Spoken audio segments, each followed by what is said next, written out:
Hi, it's Liza Journo. Today I'm going to talk to you about asparagus, how to choose good asparagus, how to store it, and my favorite simple way to prepare it. Asparagus is available year-round, but it's best in the spring. That's probably when you're going to get the best flavors out of it. When you're choosing asparagus, pick asparagus that is firm, uniform in size, and has a very tight closed head. You don't want the head of the asparagus to be dusty like a dandelion. You really want it to be compact and enclosed.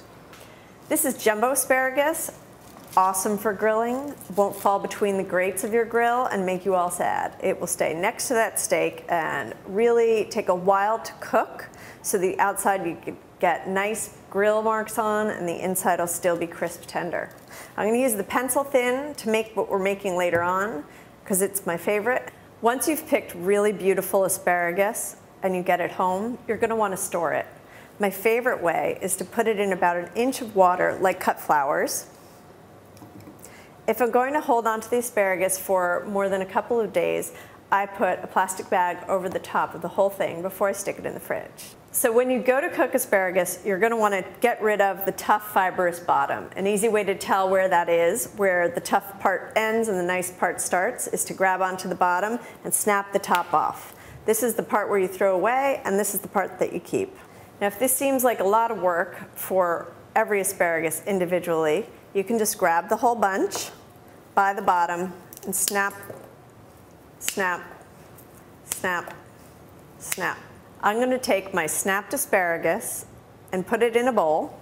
It's about a bunch. And then I'm going to take the tiniest bit of olive oil. It's really much less than you think you'd need.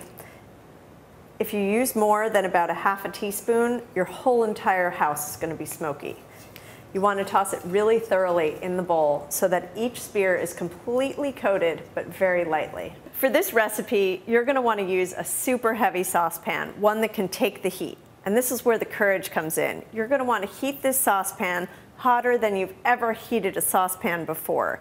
It needs to have nothing in it and be cranked up on high and emit wisps of smoke from an empty pan. And that's when it's ready for the asparagus to take the dive.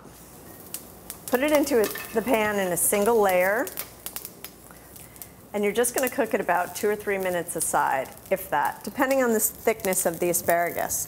So now my asparagus is cooked, and I'm going to pull it out of the pan and put it right on the plate. I'll sprinkle it with a little bit of salt, some freshly ground black pepper, and a little squirt of lemon juice.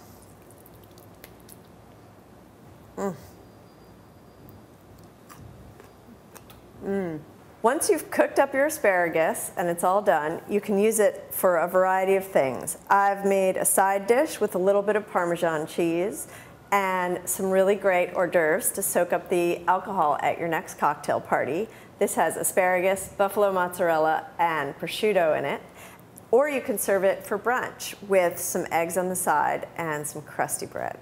Thanks so much for watching. If you'd like to check out more videos or any of my recipes, go to my blog, carameliza.tumblr.com.